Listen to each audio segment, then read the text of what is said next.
Welcome to episode 11 of the Common Sens Podcast. And we got lots of stuff to go over today. Sens make their first trade post Brady Kachuk. We got some draft preview and what's next for the Ottawa Senators. We'll just get straight into it, Max.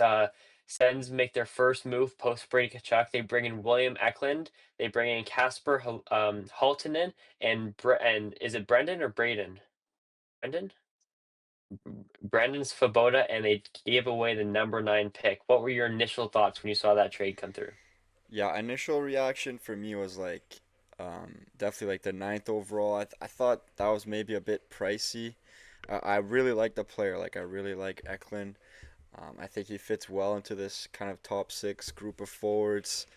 And then when I saw like that we were getting other prospects in return, and I like Halton and I saw him play at the World Juniors in Ottawa. I like the player. I like the fit. And then Svoboda, I saw him a little bit playing for the U.S. in the last World Juniors this past year, but so I don't know a ton about him, but I like what I saw at the World Juniors. So overall, like, yeah, okay, maybe the ninth overall was like a bit pricey, but if you look at it, Eklund's a top six skill forward, which is not something that grows on trees. He was selected seventh overall, and you gave up the ninth overall for him, which you don't know what you're going to get at 9. You know exactly what you're going to get from him at the bare minimum, right? And there's still room for improvement. Sure. And my final rationale is what I've been telling people is if you look at the trade as a whole, you traded Brady Kachuk for two firsts, a second, Eklund, Haltinen, and Svoboda. So I think that's pretty good. Yeah, I agree. I feel like if you look big picture, like if you kind of look at like Brady Kachuk gone and the return from that, I think if you look at that, it looks very good. The one thing is I'll say is that I just don't know why we pounce on this trade right away. There was two good quotes from Mike Greer the other day. One said that he was not actively shopping William Eklund. I like seeing that because it means that Steve Staois and his team did their due diligence. They did their work and they found out that they want William Eklund. They think he's going to be great for the team. And I agree. I think just like you said, a very skillful top six guy. I think he's a great add for this top six. I think he's the type of top six forward that we don't have right now. But there was another quote that also came out and said that Mike Greer said that the offer was too good to decline. So my only thing with that is obviously it was probably one of the first offers that Steve gave Mike, and that's why he said it was too good to decline. So like the way I'm thinking it is Steve could have started with maybe like 25 Spence and Holiday and then gone from there, or maybe even less than that. And like we had time, right? Like he made that trade less than 48 hours after the Brady Kachuk trade. And at that time, we still had more than 48 hours until Friday, until the draft. So I feel like just from those quotes, he might have rushed it a little bit. But at the same time, maybe Steve just really wanted to get William Eklund. And if that's the case, then I'm excited because obviously, as we know, Steve and Travis, they talk all the time. I don't doubt it at all that Steve talked to Travis before they made this trade, and I bet both of them are really excited for this, and I'm excited to see what the Sens do with this player. Yeah, I think yeah, you could definitely say maybe you could have bargained a little bit, but I think that a big part of that is like every team knowing that the Sens have these new picks and all this stuff that they want to trade. Like Steve Staois straight up said in his press conference, like I am not picking at 9. So every Pretty GM in the much. league knows that he wants to trade that pick. So if you call about any player, the first thing they're gonna say is like, yeah, I want 9, right? So you're kind of in a tough spot, and the fact that they weren't actively shopping him to me, like you have to pay more, right? Like if a team is shopping someone like Yeah. McTavish or whoever it is, like you the value already gets dropped. But if a team's like, I mean, I'm happy to keep him. Like if you want him, you really have to wow me, right? Like that. I feel like that's kind of how And that that's what had to conversation happen. probably went. Yeah, and so I'm not mad about it.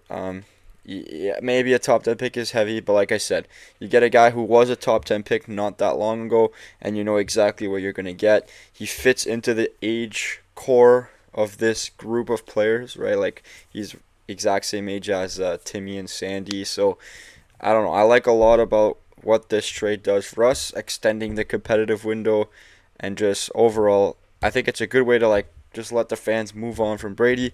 You got this new player to look forward to. He's silky, he's super skilled, and then we'll see where kind of he fits in the lineup. Yeah, I agree. I feel like there's so many different avenues you can kind of take to talk about this trade because he's such an intriguing player that kind of fits into our team in so many different ways. Like he's fast. He's also kind of also like a play driver, which is kind of different for a winger, but that's just the type of player he is. Still scores some goals. I think he hasn't touched 20 goals yet, but who knows when he's playing with some better players in Ottawa, because when he was on San Jose, he was playing a lot with Wenberg. I know they had a really good relationship. But another really good relationship that Eklund had was Zetterlund, because Zetterlund used to be a Shark, and they had a Yeah. very good relationship. So, how do you think kind of that involves? Do you think maybe they start on a line together? How do you think that goes to start the season? Yeah, I'm intrigued to see what will happen with that. I think this kind of means that Zettelin won't be going anywhere. Maybe not. I may be Yeah, I wrong, would agree. but I feel like that's kind of where this goes. Like I don't think that the Sens said like, oh, these guys are best friends. Let's make a trade for them. Like I don't think that was part of it. I think it was just like a good thing that ended up being part of it, but not necessarily like a reason why they did it. But I mean, you'd have to try it, right? Like you'd have to probably start the season either with like Timmy between the two of them, or Cousins or Pint, like whichever one of our centers you want to try and put in between those two guys. You get Eklund and Zetterlund playing together. I mean, isn't it that season that Zetterlund put up like 20 something goals or whatever with the Sharks? Yeah, they were each other's wingers. I don't remember who their center was. It's Yeah, probably moved around, but I know they yeah, played. One was on the left, Eklund's on the left, Zetterlund was on the right for almost the whole entire season. yeah, exactly. So there's already some chemistry there. You add another dynamic center, let's say like Timmy, in between them. Out from everything I've heard and seen, like Eklund's more of like a passer. But when you have a guy like Timmy who's also a passer, now you can kind of free up the other guy, and one guy can start shooting, or they both can start shooting more because they know that the other guy will get him the puck in a good spot, right? So maybe there's going to be some good synergy there, and then Zetterlin can kind of be the complementary, good forechecking, and then good shooting, right? But you just gotta. We'll see if he can kind of keep up with the skill and speed that those two would play at. That's the only concern, I think. Yeah, I agree. I think like when we first made the trade for Zetterlund, I was ecstatic because it was out of left field. He was having a good year. That's when he was still with Eklund, and then he kind of came to the Sens in that season. He didn't really have a role. And going into that off season, I was still excited about it because now I'm like, okay, now we have a full season with him. We can test him. Maybe we can test him on the top line now, and that's what happened. He didn't start the year on the top line. I think he started still lower in the lineup. Then he got some chance at the top line, and it just never worked out. Like he was kind of all around the lineup and just never really produced. He was good on the second power play unit. There was a couple times where he would score like some really nice goals. I can remember like one goal. I think it was like December in Boston where he just sniped it top shelf like super short side on like Corpusalo. That was nice. He had like he had actually had a one timer against the Sharks in CTC at the CTC. But I just feel like we're just kind of if the case is we got Eklund to try and help out Zetterlund, which I don't think is the whole thing. I think we just got Eklund because No. he's a really good player. Yeah. But if we're still gonna test it out, I don't really think it's gonna work. And I would still be in the case to trade Zetterlund and get that cap space and put it to somewhere else because like Zetterlund was on a line with Brady and Timmy. Now I don't think like Brady and Timmy are better than Timmy and Eklund, and that's just a fact. Now, could Zetterlund still play better with those two? Maybe, but I just Yeah. feel like it's just not going to work out again. And personally, I'd rather go into the season with two more different forwards to play in that top six than Zetterlund. Like, as of right now, you'd probably say it's like Eklund, Timmy, Zetterlund, and maybe like Greg, Cousins, Batherson. I do not want to start the season that Zetterlund's penciled in the top six. I just don't think that's a very competitive team. But you never know. It could turn out to be really good. But as of right now, I'm not a big fan of that, and I'm still in the vote of trade Zetterlund and get that 4 million cap space and put that towards somewhere else on the team. Yeah, I think I'll start with the like Brady and Timmy is a better line than William Eklund and Timmy. Like it's a kind of a fit thing and a style of play thing. I think Zetterlund's like one of his biggest weaknesses is the defensive side of the game. Like he maybe isn't the best defensively. Yeah, Maybe IQ's not the strongest, and I think we can all agree that Brady had a similar weakness, right? Like he's not the guy who's working as hard getting back or in the D zone necessarily. So I thought, and Timmy's now doing all the work. Now you've got two guys. Let's say you put them all together. Now you've got Eklund and Timmy who are good, responsible forwards in their zone, who could transition the puck quickly and get up the ice quickly. And then Zetterlund could kind of just be a complementary piece to those two, right? Doesn't not really have to do any heavy lifting. He doesn't have to carry the puck as much or at all, pretty much. Like he'll just get open, hopefully find good spots on the ice, get in front of the net, things like that.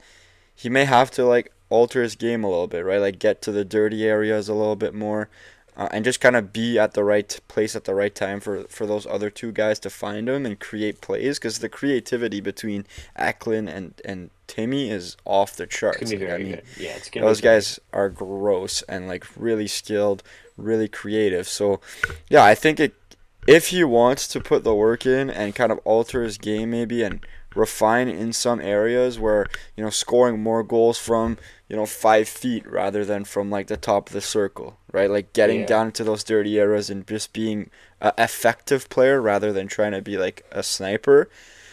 He could pot like 25, 30 goals, I think, with those guys, He could. given some good runway. You can't just try it for a week and say, nah, back to the fourth line. Exactly. Like, you can't do I that. will see. I agree with that. Like, if you're gonna test it out, give them at least 10 games, right? Like, don't give them 3 games and then they're like a -2 in those 3 games. Now, unless it's like the last 20 games in the year we need to win, that's a whole different story. But you're not trying that then. You're trying this in the first 20, 30 games of the year, and you have to give them like 8 to 10 games. You can't give them 3 games a week, and then if they're not good, you can't just change it from there. So I agree with that. But the defensive thing is my whole entire thing with this line. It's not really the defense because I do think Timmy and Eklund will make up for what Zetterlund can do, and I do think Zetterlund's a very hard worker. I just think it's that I just think it's his IQ. It just seems like for him being a goal scorer, I feel like it's all his shot, and you can kind of get away with that on like some teams that have more space, like like on the Sharks. There's a lot of space on the Sens. There's not as much space. They do like to keep the puck in the zone, but they like to get pucks on net and just keep cycling. Like the Sharks might have been cycling to try to get a really good chance. The Sens just put the puck on the net, and I feel like someone like Zetterlund, who just doesn't really know where to go, it's tough for him because I feel like his IQ is not the greatest in the offensive zone, but he does work really hard. So I feel like if the coaching can kind of get on his ass a little bit and tell him like, hey, we got to go closer to the net. We got to be really aware and kind of it's not even like practice on the ice. It's more like that's more like a sit down kind of meeting where you're Do just like video, looking at yeah. tape and exactly Yeah. yeah, you're doing video work with him. Like if they can kind of do that and really lock in and Zetterlund can listen to that, then I feel like that would be a great line. I would compare it to like the Canes, Blake, Stankoven, Hall line. Just all kind of small, like really fast, shifty guys that can snipe it from wherever, but then can also go to the net and kind of just tap the puck in. So I do think it has the potential of being very good. I'm still shaky about it right now. But again, we'll see. We don't need to talk about it too much because who knows? It might not even happen. So we Yeah. can move on to something else. There was one other. Oh, the other part of the trade that I personally thought was really good is the team getting younger. I think we trade Brady away, and Brady was like I think he was 26 turning 27, which is still young. Don't get me wrong, but Timmy and Sandy are what like 24 years old, something like that. So it's like you're going down 3 years, which I think is good. Steve is trying to extend the winning window for the Sens, which I love a lot because you see so many teams in the league right now that are so good and they're very young. The Sens are kind of like in that awkward spot where they were kind of like in between, let's say Montreal and Florida for say. Now we're kind of going back down to Montreal, which I think is really good. But we also have that thing where we can still compete right now. So I like that we keep adding younger guys, and all the guys that were supposedly interested on the market right now are also tend to be pretty young guys. So I really like that, and I would like to hear your thoughts on that as well. Yeah, I agree. Like, I think it's always good to kind of extend your competitive window. You got guys that are entering their prime. The more kind of guys like that you can add, the better. The other thing to that is the adding the two prospects that aren't like they're not 18-year-old prospects. They're like 21 and 20 or something like that, or maybe both 21. And you need guys on entry level deals at some point to fill out your roster, right? Like if you want to be a cap team, you're paying guys at the top end of your roster a lot of money. Having guys on entry level deals is a great way to save money, and if they're being effective, then that's like even better, bigger bonus. I think there's still some room for growth with like I really like Haltonen. Like I said, like he can rip the puck. He's a big body. So at the very least, like we were talking about in our draft previews, like this is a guy that could at the very least be like a solid bottom six forward, hopefully with the size and stuff. But with that skill that he does possess, like he could easily be like a big power forward, like middle six, Yeah, top six winger. So, yeah, I really like kind of replenishing the prospect pool. Worst case, you could trade some of these guys if they keep growing, right? And true. they become good trade pieces. So you restock the prospect pool, you get a little bit younger, extend the window. I would give this trade overall 8 out of 10. 8 out of 10. I think I tend to agree. Actually, I think I'm gonna go like a little bit less, just because it's kind of like it's like William Eklund's already a pretty good player, but you're definitely betting on him kind of going to the next level. Right now, he's around like a 40, 50 point guy. I feel like ideally you probably round him like a 60, 70 point guy, especially if he's playing top line minutes with Timmy. Maybe like a 25 goals, like 50, 60 assists, something like that. I feel like that'd be pretty good. But yeah, I'll be right around there too. The process, like Haltonen's a very intriguing prospect because just like you said, he has that really good shot. He lays the body. I know I saw Steve Ellis say that he's seen Haltonen lay some of the biggest hits he's seen, and Stephen Ellis is he's a hockey writer and he watches a lot of hockey. So for someone like him to say that is very good. Only thing I've kind of seen around about him is like his skating, but that's teachable. Like that's something you can learn and you can fix. There's some stuff where it's tough to teach, but skating is one that you can like really improve on from some good skating coaches. So if he gets that down pat, should be good. He already has some pretty good numbers in the AHL, and this year is a big year for him. So hopefully he can take that jump. He will get top minutes with Belleville, so Yeah. he has everything that he should. Belleville also. Just signed their coach, same coach that came in was Andrew Campbell, right? Yeah. Yeah. Yeah. So they re-signed him, who coached the final games for Belleville this year. So hopefully he gets in that system and does pretty well. And for Brennan's Svoboda, he's unsigned yet, so he still needs to Yeah. sign. And he'd probably play what, one more year of college, I think. I think Probably. that's Yeah. what it is.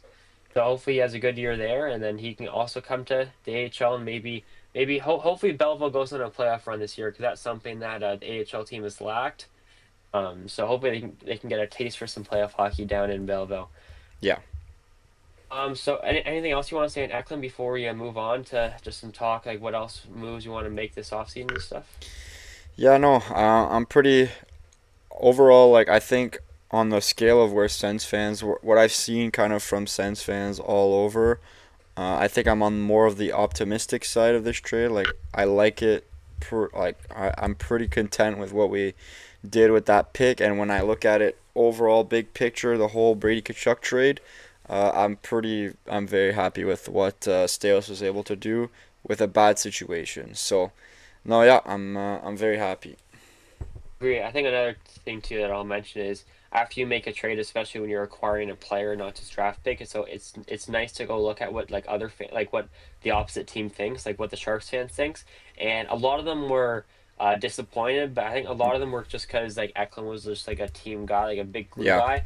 But if you kind of look at more like the writers and stuff, like the journalists for the Sharks, a lot of them were confused that they're trading away guys that are kind of around Celebrini's age and they're trying to get draft picks. So the writers were kind of confused from it. So I think that means that we got a pretty good player on our hands, and hopefully turns out to be a star. Yeah, I agree. And so we can move on to.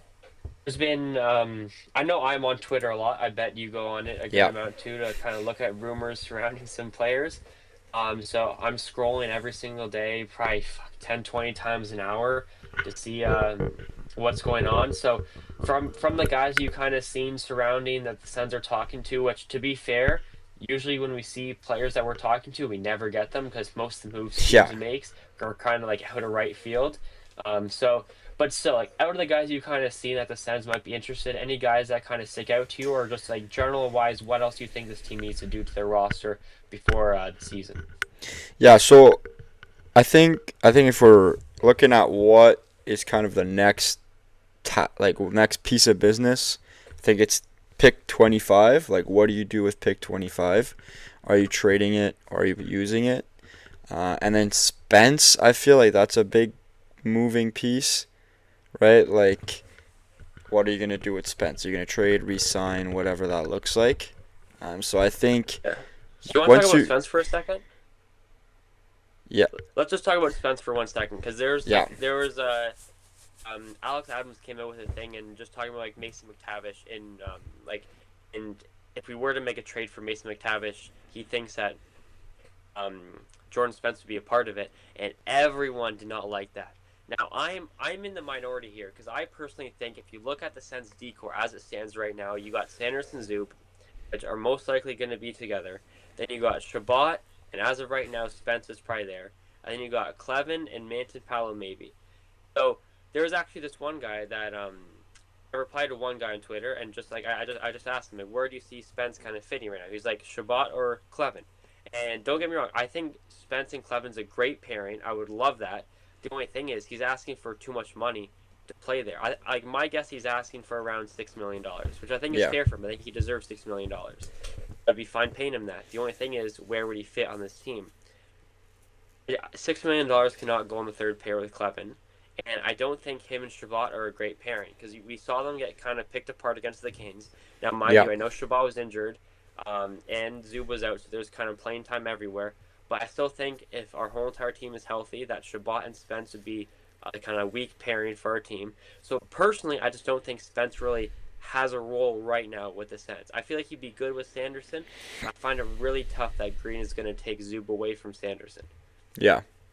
No, I think we talked about it. Like we don't like the fit for Spence here in Ottawa. We've kind of been talking about that on a couple episodes. I've said my piece on how I think that having Shabbat and Spence is not suitable to winning in the playoffs, which is what we're trying to do. Like we've been in the playoffs 2 years in a row. We haven't been able to really win. That's what we're trying to do, and I don't think that's how you're gonna do it. It's not with Spence and Shabbat in the same pair. And like you said, I don't mind Spence and Clevin. I think they're a good pair.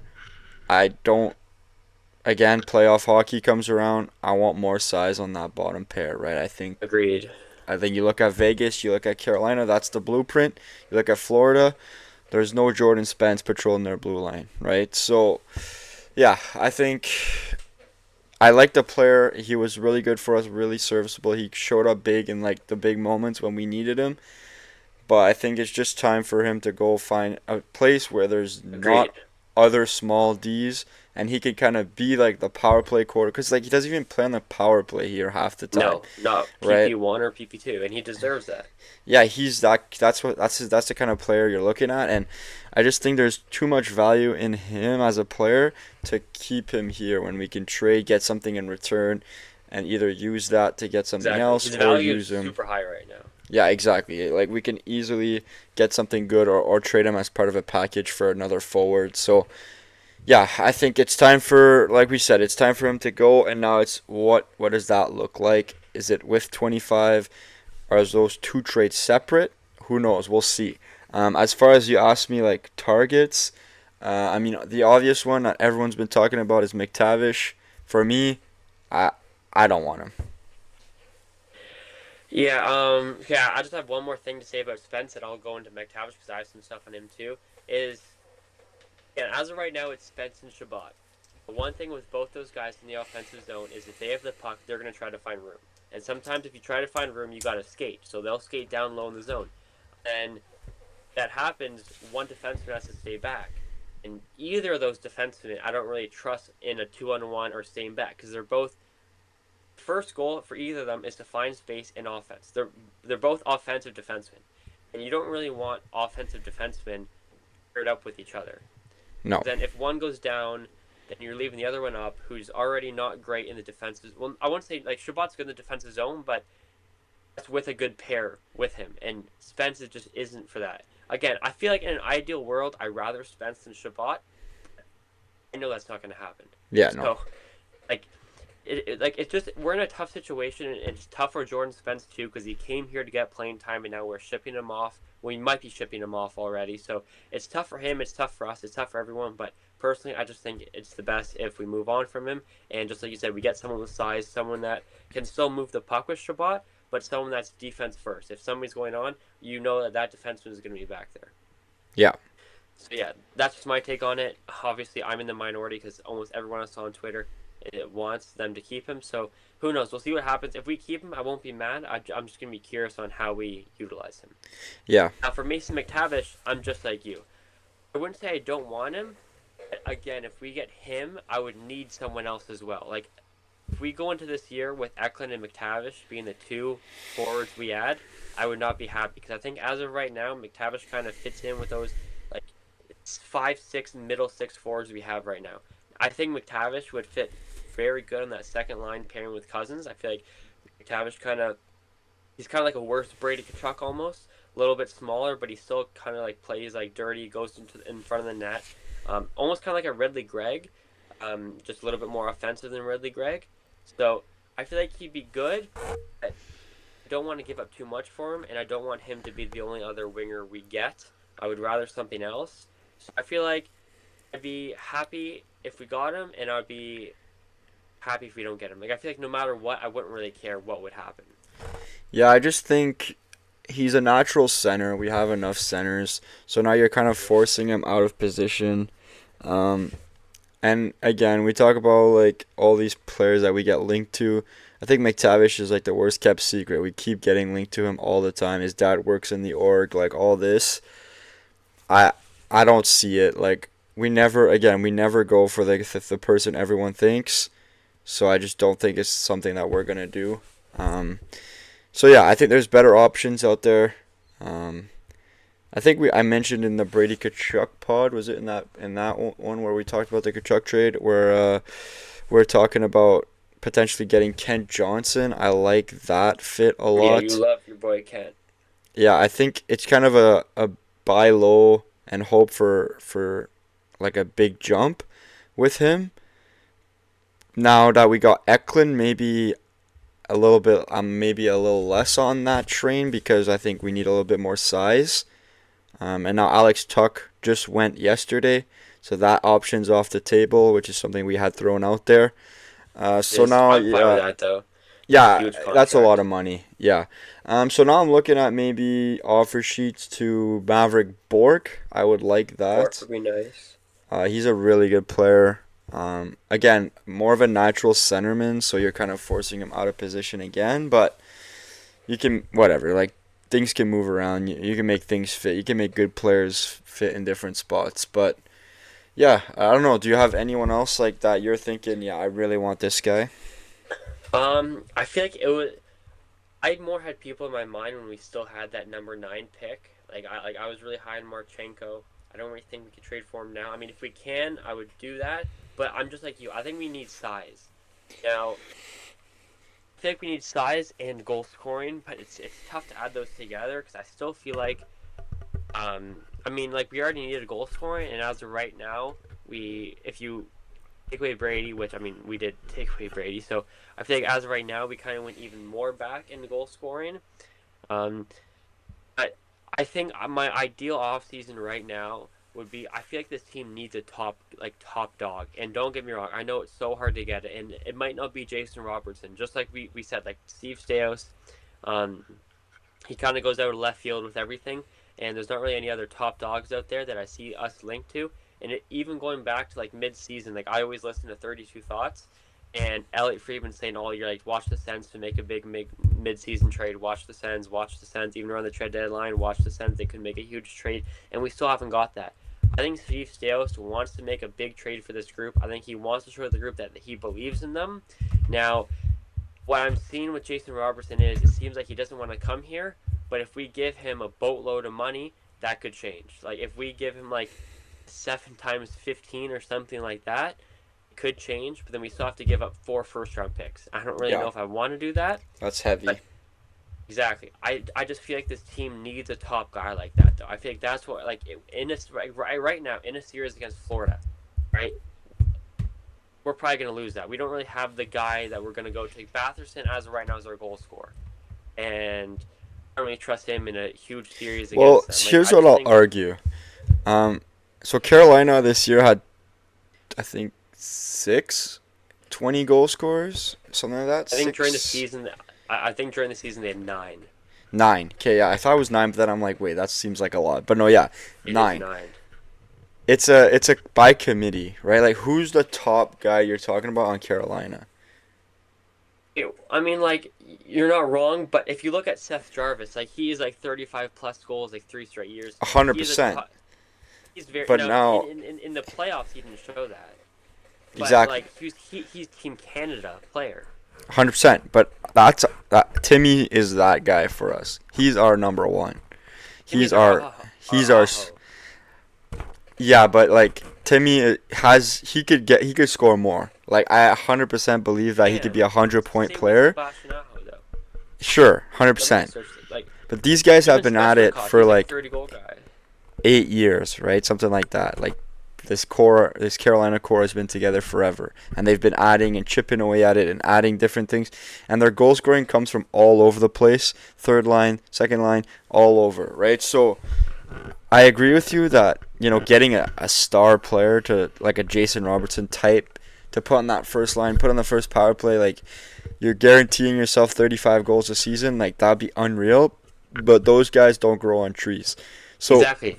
and I and understand whoever that. has them doesn't want to trade them, right? So now you've got to replace it in the aggregate, right? So now it's the Moneyball thing, right? Like that meme, I forget like what player it is, but he says like we can't replace like this guy, but we can replace him in the aggregate, right? And that's kind of what we're looking at. We're replacing some of Kachuk's production, which, let's be honest, this past season wasn't like it No. wasn't groundbreaking. It has never really been like groundbreaking production. So we're looking for adding like a 20 goals here, 20 goals here, 25 goals here. So now you're looking at, I think we talked about like some under the radar guys earlier in the offseason. We talked about it like free agency. You're looking at guys like Mason Marchment, who scored like he's always hovering around 20 goals a season. An Anthony Mantha, who scored like a couple. What do you have, like 33 this past year? Yeah, That could be an option, right? And free agency, you it never could. know. But So I think you're more so looking at guys like that than a star guy. yeah, like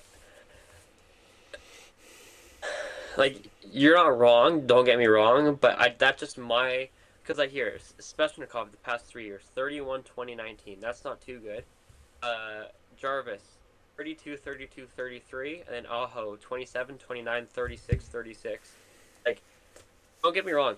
The Canes have a very deep lineup, and almost all their lines can score goals, which I think that's what we have right now too. If you look at our third line, let's like just say like Pinto, Fogle, and Giroux or Amadi, one of those two. That line can score goals. Our fourth line's gonna be really good this year too. I think that line can score goals. I just Yeah. feel like, especially with Zetterlund right now, and like Greg is not a goal scorer. No. Zetterlund, like I don't like look at him as even a goal scorer right now. And both those guys, as of right now, are in our top 6. So, like, could you go out and could you add like a McTavish and then maybe like a Mason Marchment? Yes, but I still feel like we're losing a bit of goals there. I rather like if we're talking aggregate, then maybe like a Mason Marchment and then maybe like an Alexis Lafreniere. Like I feel like Yeah. Lafreniere would be a good ad for that top 6. Even like a JJ Peterka. Now, I would say I saw a tweet not too long ago. I'm gonna pull it up right now. I know That exactly what you're gonna say. I think I was it saw the from same tweet. what It's was it like from Everyday Sens? I don't know, but it was like The five Buffalo on five traded scoring. Paterka. Oh no, I saw one where it's like Buffalo traded Paterka and then made the playoffs. Utah got bounced first round, and now they want to trade Paterka. Oh really? No, Yeah, it's like so. Before this episode, I was just again as I always do scrolling Twitter, and I saw this tweet that Paterka growed on me. Because I tweeted out a day ago that I don't think Paterka would be the right guy for Travis Green, which I still stand by that. Like he got benched in the third period in overtime of one of the playoff games because of his back checking. Again, that could be taught. Like that's what happened to Stutz. Stutz was probably first year with Travis Green. Was probably a rough year for all the back checking stuff. But look at him now. He's a great two-way guy. I wasn't big on Paterka, and I saw these numbers. So this is 5-on-5 scoring. It was just a tweet saying that he's super consistent 5-on-5. So 23-24, he had 23 goals, 41 points, 5-on-5. 25-24, he had 18 goals, 42 points, 5-on-5. And then this year he had 20 goals, 39 points, 5-on-5. If you look at his points this year, they're down. His 5-on-5 numbers are the same. It was his power play points that were extremely. He only had 8 power play points this year. Now, look at our power play.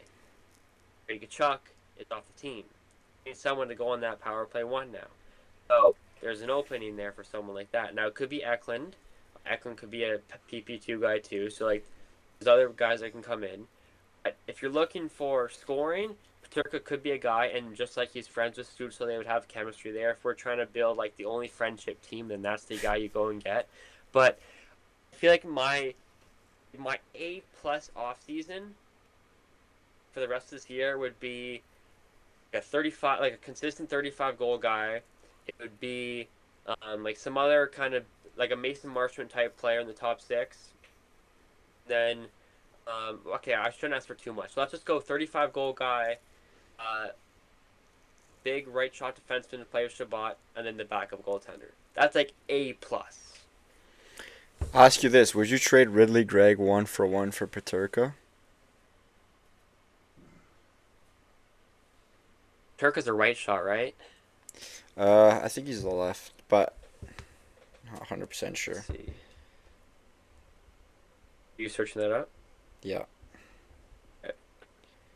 Um. That's tough because I just don't feel like Greg really has. Like I would love left. Greg if he had left. Okay, he Left. has left. So it means Eklund would be pushed down from Timmy probably. So you'd be looking at See, maybe Paterka, Timmy, and someone, and I then can't put Batherson on that line. Cousins, Eklund, Batherson. I feel like it'd be Paterka, Stützle question mark, and then Eklund, Cousins, Batherson. Then you'd have What like I do, Fogel, Pinto, Giroux, or Amadio. What I would love is Greg. I would love like a third line of like Greg, Pinto, Amadio, but we have Fogel there, and I think Fogel's gonna be really good for this team. So if I've already kind of mentioned that I'm fine trading Greg. I felt like if I was in the Sens room and they believed in Paterka to come back and have a good season with us, and they knew that they could coach him to help us do a game, I think I would trade Ridley Gregg for JJ Paterka. He's also, I think he's extended. I think he has like 5 or 6 more years at like 7.7. So pretty good contract. He's right around kind of like 60 points, and he still hasn't hit his full potential yet either. Like people are saying that he can be a 70-point guy, like a 30-goal guy. So he could be that guy that scores 30, 35 goals. 100%. I like the player.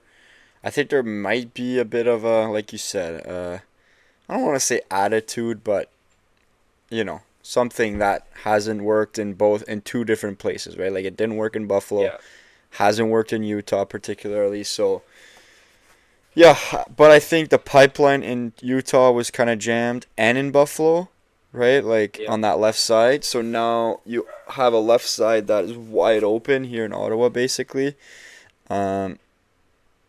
I mean, I don't hate it. I mean, I wanted Paterka back when they could have drafted him. And I think his value is probably like at an all-time low. So I feel like it would still be like, I feel like his contract is really good, especially for no one. Yeah, I'm not saying it would be like you give up a third, but it's lower than it would have been like last year, you know? Maybe like some sort of like Greg and 25, do you think, or maybe like Greg and like 2 of. Do you think they need Spence? Let's look at Utah. They have what? They have Sergachev.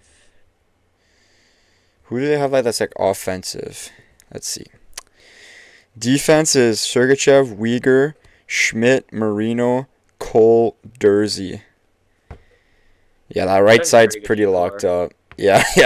Uyghur, Marino, Dursey on the right. Like I don't think Spence really fits. So they won't want Spence, I don't think. I feel like again, just like you said, the Sens are probably going to go aggregate, like of how they fix this top six. If you go get like a Paterka, then like is McTavish left or right shot? Left. Oh, that's not What good about then. Tippett? You like Owen Tippett? I think Tippett he's would a be right great. shot. Yeah, he is a right shot. I feel like They like Tippett would be Ridley good on. Gregg too. They do. I just feel like they're asking for a Yeah. lot. They're They're probably asking a asking really good Gregg plus. and plus, yeah. Yeah. Like But I think Gregg to Owen Utah Tippett would kind of be goes good. in that. Sorry. I think Gregg to Utah, like their third line center is Alex Kerfoot, which like is fine. Yeah, Utah would definitely like. I feel like Utah. Like I feel like Greg kind of doesn't really fit this team right now, which I hate to say because I feel like just because we've got so many middle six forwards, I like know. if I like ideally I'd rather trade Warren Fogle instead of Greg, but Fogle has no trade. Well, he has trade Yeah, value, but way not even less close to value. Greg. Yeah, yeah, Exactly, yeah. not even close to Greg. So, like in an ideal world, if we can somehow get Paterka or Tippett and keep Greg and Greg can go on the third line, I would love that.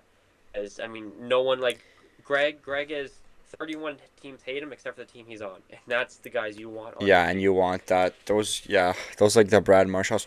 I think like Greg, there's still an element of offense that can come. I still think there's like that can be unlocked, but who knows, right? Like he could just I be think so this. too, just not top six. I don't know. Like you've seen guys like Zach Hyman like just go nuts, right? Like True. you just gotta find your niche and find kind of ways to be effective. Like it doesn't need to be high end skill and doing all this stuff. It's just right place, right time, finishing in tight, working on tipping pucks, like skills like that most fans wouldn't even recognize, but can take you from what does he have now? He's averaging what 10 goals a season Yeah. to like 20 just by being better at tipping and things like that Yeah. and playing on like now that Kachuk's gone, he could be a net front guy on the first power play. You have to think about that. Like that could add 5 goals to his tally at least. I love Greg. Like Greg's one of my favorite I players love on him the too. Sens. But you So gotta I would trade good players to get good players. yeah, I know. And we need scoring. Like we need guaranteed scoring. And I think Yeah. Paterka is as close to guaranteed scoring as you can probably get. If you could get like Tippett also has a very good contract. He's signed, so he's not a free agent until 2031, 32, and he's only making 6.2 million. That's a Mhm. really good contract. He had 50 points this year, 28 goals though, and that's in a tough Philadelphia team too that Yeah. doesn't really is not known for their offense. Yeah. Another good thing is too is if he's getting 28 goals in that system, I think you can add on 7 more goals here, Yeah. especially playing with what would probably be Dylan Cousins or Tim Stützle. And I think either of those guys are top centers in Philadelphia. So I think one of their like Philadelphia does not have a like it's Travis Konecny is a winger, Yeah. Martin's a winger. All these guys like I think a lot of their good forwards are all wingers. I can't. Where's their team right here? Yeah, like their top center is Christian Dvorak. Like Yeah. looks like he was playing with Zegers though. Zegers has kind of fallen off a little bit. So as of right now in the playoffs, he was playing on the Tyson Forster, Trevor Zegras line. He was the right shot. So, um, So they're I feel like guaranteed asking for Greg if we try to yeah, get Tippett. 100%. Yeah. I feel like yeah, he screams Philadelphia to me. Yeah. I feel like I would. That's either decor. How old is Right Tippett? now they're Tippett. I think he's kind of right around his age. 27. Okay, so he's more like Brady Kachuk. Yeah, he's a little older. Yeah. I think if you can get like I put Tippett in that same category as like Paterka, Lafreniere, Cole Perfetti would kind of be on the lower tier of that kind of package. If we're going more like realistic off season from here on out, maybe one more Victor Eklund type winger for the top six, and you go get like a Pissant for the top six, and then someone that's big that can play with Shabbat, and then a backup goaltender. And that's like asking for a lot.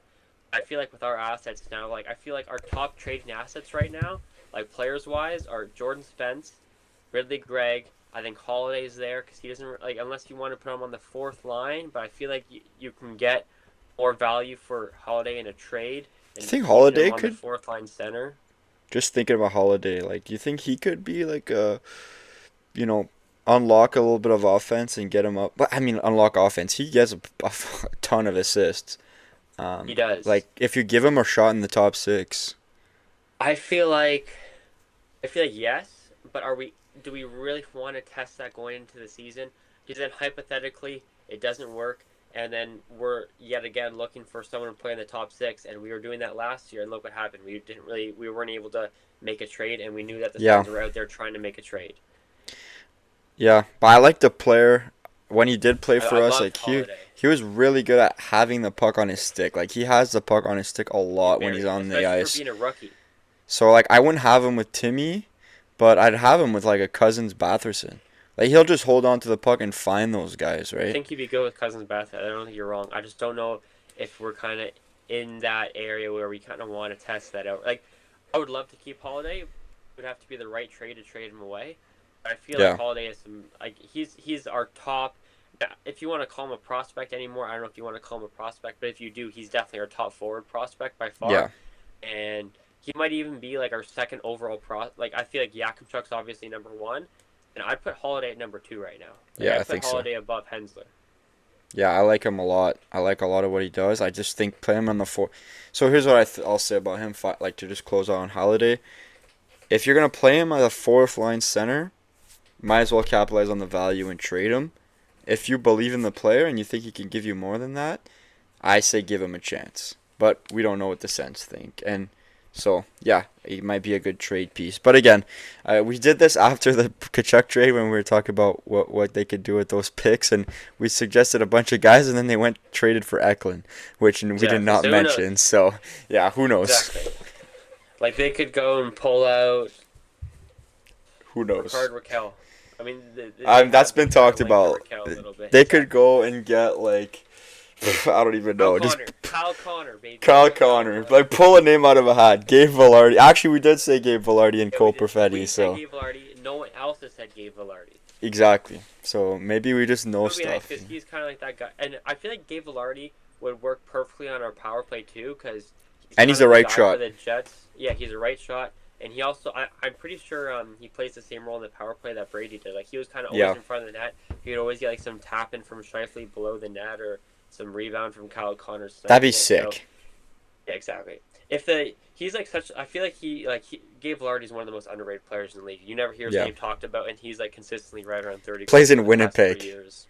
Yeah. It's like He's on, plays like, in Ottawa. he's on a, yeah, he's on a disgusting line, though. Like, that line's one Yeah. of the best lines in the league. Shifley, Yeah. Connor, Velarde. Okay, well, I said your off season and like realistic. So like, what would you say is like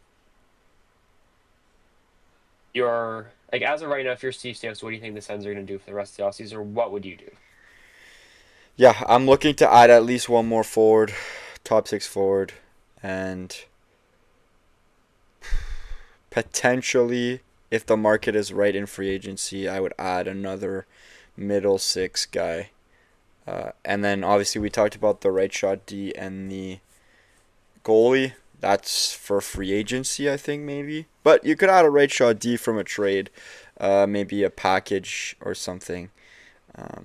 When you tack on, let's say you tack on, a few guys, maybe you can get a right shot D back. But yeah, I think at one more top six forward and then some depth. If we add another top six forward, that I think is an actual. I'm not saying 35 goals. I'm just saying a top six forward, and that we add some depth on D and at forward and a goalie. I'm happy. I think A+.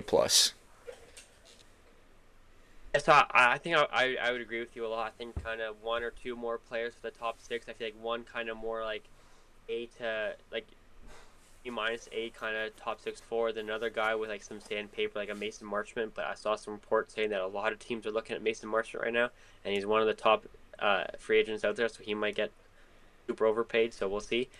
But something like that. Then someone to play with Shabbat, and then backup goaltender. I think that would be kind of A+. We can use that going into the offseason. I think it's going to be interesting. I feel like we could see 2 moves. I feel like we can see 5 moves. So I'm excited for what's to come. But just in the case of we make no moves leading up to tomorrow night, and we have pick 25 and pick 32, what do you think the Sens are going to look for? Do you think they could make a run at the Ruck Twins if Liam falls down, or maybe what they do is if Liam is around at like 19, you could package 25 and those thirds up and move up. What are your thoughts? Yeah, I think we mentioned it in our preview that, you're looking at teams in that 20s range that may have an early second or something like that that would probably target the Ruck Twins. And that's now the situation we kind of find ourselves in with 25 and 32. I think 32 might be a reach on Marcus Ruck from the things I've been seeing recently. But if I'm being honest, I don't think we pick at 25. I think I'd be very surprised if we do pick at 25. I think we're guaranteed to pick at 32, right? We don't, well, we don't have a choice. So we are picking at 32. So whether that's, hopefully, I'm kind of crossing my fingers that it's kind of one of the guys that we brought up. I've been seeing a lot of mock drafts having like Xavier Villeneuve and Mathis Preston kind of in that 30 to 32 range. So I'm like, whew, I might know a little bit of ball. That'd be pretty fun to see. I'd love a little offensive dynamo like one of those two guys. That would be lots of fun. But yeah, I think it'd be fun, obviously, to get the Ruck Twins. But I'm not a big fan of drafting storylines. And I think if you pick him at Agreed. 32, you're reaching, and we're just picking it for the storyline. And I don't think that this front office has shown any care in the world about doing stuff like that. So I think this has like a really bad team written all over it, like a Vancouver. Like they just need something to cheer for, so St. they're Louis gonna, could. yeah, they're gonna just give their Like fans 15, something to cheer 16. about. Yeah, It does. I mean, it's gonna be interesting. I agree with you. I kind of think Steve is all about business, especially in the draft. Like when you're in a market like Ottawa, you have to draft right. You can't be like, oh, we got Liam. Let's just take Marcus so we can be happy. No, like you got to draft two guys that you think are the best guys available or best guys fit for this team that are around that pick, and it's gonna be interesting. Now, if I had to make a, do I think we draft 25? I'm gonna go out on a limb and I'm gonna say I think we pick a guy at 25 tomorrow because I okay, think the moves we're making are gonna be for some of the future first round picks. okay, I could be wrong again. Now, just like we said, like probably what 5 times this episode, Steve yeah, Staois makes moves out of right field, so you never know. But I honestly think we will take it. And I don't know if you remember, we still have that bet that I think $20 yeah. that whoever one of our guys gets. Now, imagine, let's say one of your guys at 25 and one of my guys at 32, and we equal out. But then Yeah, what that's a if it's wash. like, then what if it's two of our guys? Like, what if it's like Ryan Rogowski at 25 and Brooks, or no, sorry, Ryan Rubrick at 25 and Brooks Rogowski at 32. Then I'm I'm plus cooked. two. I'm I might be cooked. plus 40. You might be So up. we have honestly, I'm happy that we did some profiles on some guys because it's made it a little bit more interesting than years past. Like last year, I was kind of I kept looking at like Craig Button's like draft rankings and be like, okay, so like now what's the next guy close to us? What's the next guy close to us? And I think I was like texting you, like asking you because I think you knew more about some guys than I did last year. But this year we kind of went over. I think it was like 8 or 10 guys right around Yeah, pick 32, which is kind of also around 20, especially your guys. Because I've seen Xavier Villeneuve super high. I've seen Preston really high. I've seen Wyatt Cullen really high. So yeah, you love going for your high guys. So it might be more around your guys around 25. But we'll see. It'll be interesting. Now, could also see a Jordan Spence type trade in the draft where like we're up in like 3 times and bam, it's like pick 20 and we're up in 5. Then we trade pick 25 then and there for a player. So it's gonna be interesting. I have nothing scheduled for tomorrow night, so I can't wait yeah. to just sit on my couch and watch the draft. It should be fun. Yeah, no, exactly. And selfishly, I kind of want the Sens to either do something during the draft or pick at 25 and 32, or else you're going to sit there for 3 hours and wait for them to pick one guy. So that's going to Yeah, be kind of 32. boring.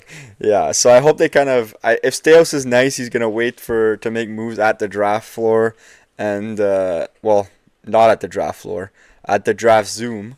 But yeah, he'll either make picks at the draft or uh, make that 25th pick and 32. I kind of like what you said there. Like, you think they're gonna make the pick. You say they do things out of left field. I think that would be unexpected. If they pick at It would definitely be 25, unexpected. that'd be unexpected. So yeah, but who knows? We'll see. Again, we say we need more prospects. Great opportunity to draft two We do. prospects. If I think a good situation might be where the Sens might wait to see kind of who's available still. Like when you get Exactly. to pick 20, 21, like when we start getting closer, if there's a guy they like that's there, they might stick and make the pick. Trade If up would be there's interesting because we have three third-round picks, and I don't know the true, value on those, but like if you package two of those, or even if you package like a second next year, maybe like who knows yeah, what, or we like have the an extra Florida second Panthers next second. year. Yeah. Yeah, So is next year the Florida Panthers? Yeah, exactly. yeah, So 2027. Yeah, like it could get interesting if they move up however many picks. Because I feel like from what I've seen, this draft seems pretty deep. Like it seems yeah, like the first, like the top four, kind of like the top four. And like I saw one guy say from 4 to 64, he could see anyone. Like obviously, there's some guys that you kind of more expect go in the first yeah. round, but he said it's very wide open from like 4 to 64. So it'll be interesting. I think that helps the Sens a lot in a way because they have two late round picks. So hopefully they make the right decision, and it's gonna be a fun day. Yeah, it'll be lots of fun, and we'll probably hop on after the draft or something like that to talk about what happened. Yeah, we'll see after the draft, or maybe like because I don't know if I'll be home after the draft tomorrow. We'll see, but Yeah, or we could just do the normal Sunday, something like that. Unless they make a big trade too, then we might have to hop on here. We'll see, yeah. but we'll have another episode out by at least probably Sunday. So, anything else you want to say before we head off here, Max? No, it's exciting time to be Ottawa Senators fan. Like we said, we begged for more news and more stuff. We got the big news with Kachuk, then we got the big news with Eklund. Today's been kind of a drier day. We'll see if anything picks up. If not, I'll be watching the World Cup, and hopefully Canada will win round of 32 match on Sunday. Exactly. It was around this time Tuesday where we kind of had all four, like five trades in like 3.5 hours. So, Yeah, it's if someone's gonna pick up, it's probably gonna pick up right now. I don't see anything as of right now. I've been scrolling a little bit during this. I haven't seen too much, so maybe we'll get. We already had the one Garrett Hathaway trade today, so see what yeah. else happens. But yeah. Oh, and Ottawa local product Hendrix Lapierre goes Oh from yeah, sorry, yeah, he went to Washington Pittsburgh. to Pittsburgh. Yeah, so Look shout at out this to one him. tweet I see right now. Buy low on Kent Johnson at center. This might be your burner. Yeah, it might be. I might have just posted that. Guess we'll never know. 1.3K followers on your burner. Pretty good. Yeah, not bad. Well, thank you guys for listening. Hopefully we have an episode out before Sunday because that means we probably made a pretty significant move, which we all want. Oh, hopefully that happens. Hopefully you guys have a good couple of days. Hopefully the Sens also have a good couple of days, and we'll see you soon. Thanks for listening.